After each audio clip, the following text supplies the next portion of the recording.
mamas, Coach Sierra here, pregnancy and postpartum nutrition and fitness coach, also a certified birth and postpartum doula. I'm here today to talk to you guys all about how to heal your diastasis recti and the proper exercises to do in order to prevent any future tearing and reduce your midline separation that you already have and bring those abdominals back together. To know while you're doing this, it's important to be aware of things that could cause the separation to increase and get worse, and try to avoid those in your postpartum journey and even during pregnancy. Things like paying attention to your posture, how you're sitting. Sometimes if you're sitting, you could be rounding your shoulders or slouching, causing your stomach to hang and bulge. That's going to increase your separation. If you're on all fours, letting your stomach hang down and not being aware of your posture and your pelvic tilt in your hips can also cause that to further separate as well. If you're pregnant, be careful how you get in and out of bed. We always want to make sure we lie down in a sideline position, using our hands to push up instead of doing a sit-up, right? You also avoid any kind of rotating in your torso while you're pregnant. So you could be doing some yoga poses that you think are helping you, but actually they are increasing your diastasis recti and making it worse. If you are laying down, you want to make sure you're avoiding any kind of rotating of the stomach and abdominal wall, because as that stretches, as we stretch that, that's going to cause more pressure on the belly if you are pregnant and further separate those abdominal walls and muscles in your stomach, put more pressure on the baby. That's why you want to be careful not to hang on all fours for too long if you are pregnant, because the hanging of the belly, the weight on your stomach is going to increase pressure on your abdominal wall as well. And also be mindful of your breathing. You do more diaphragmatic breathing instead of belly breathing. When we breathe in and out, we need to breathe in through our upper ribs and our diaphragm, and focus more on that rather than breathing down through our belly and relaxing and pushing our belly out, causing that bulge to increase. And then one last thing, to some of the things that can help postpartum after you do have your baby, wearing high-waisted tight leggings to hold everything in. I did that right after both my births, and you can wear a pregnancy belt throughout to help relieve your stomach and take some of the weight off. And then also doing that postpartum, wearing that brace around your stomach, bringing those organs back together, the abdominal wall back. It really does help tighten and pull everything in. Also, if you have leggings that are, keep everything together as well while you're in your postpartum period, that really does make a difference over time. And that's something I did as well that I saw a huge improvement with in the first couple months. And all these things are great to know before, because the sooner you know about your diastasis recti, the sooner you can start doing treatments and exercises to heal and prevent any further separation. So now we're going to get into the 8 exercises for beginners that I highly recommend you start with on your journey to healing your diastasis recti. The first one we're going to do is simple tilting of our pelvis. Most of the time when we stand, we naturally want to arch our back and push our stomach out and anterior tilt our pelvis, right? So this is all about tucking our pelvis back in and breathing through the exercise to be able to do so and do so correctly, right? So we're gonna lay down on our back, and this is gonna be the anterior pelvic tilt, okay? And it's also known as drawing in, All right, so we're gonna lay down on our back, knees bent, similar to how we checked for the diastasis recti.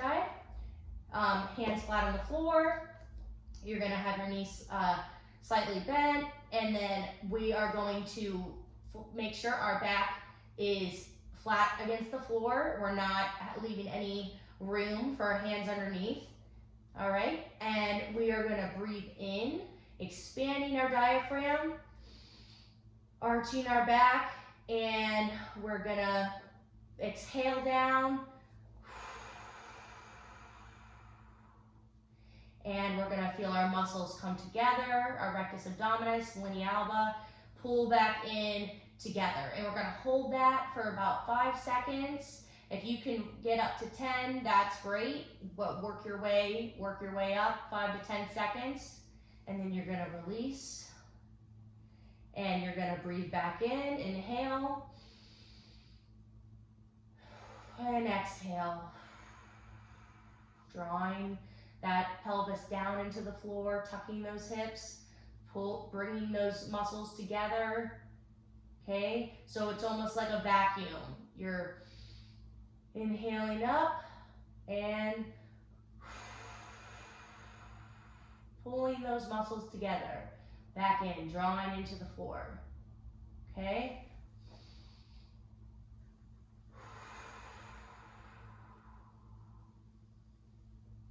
One more time.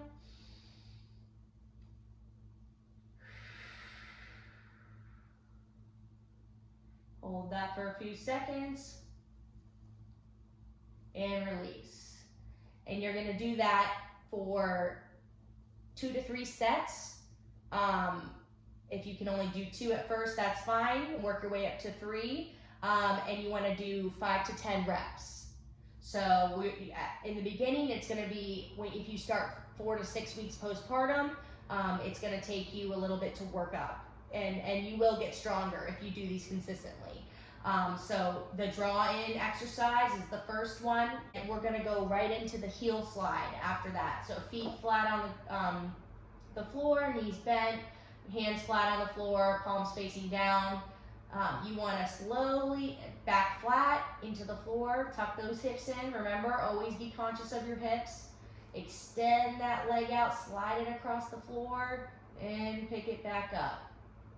Alternating legs, extend out, be conscious of your hips, don't arch your back.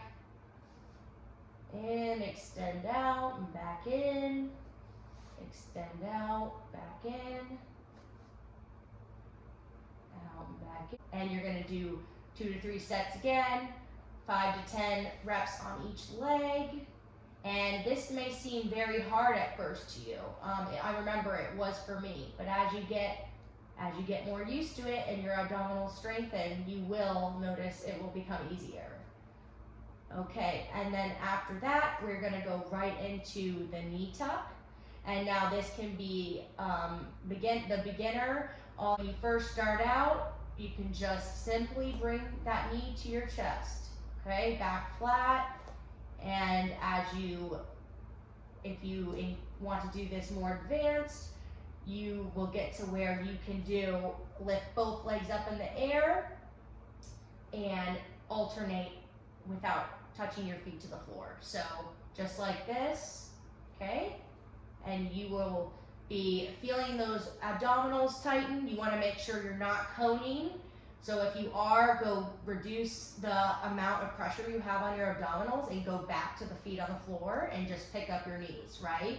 And then as you strengthen, you'll be able to do the more advanced, okay? And then we're gonna do again 2 to 3 sets, 5 to 10 reps each side.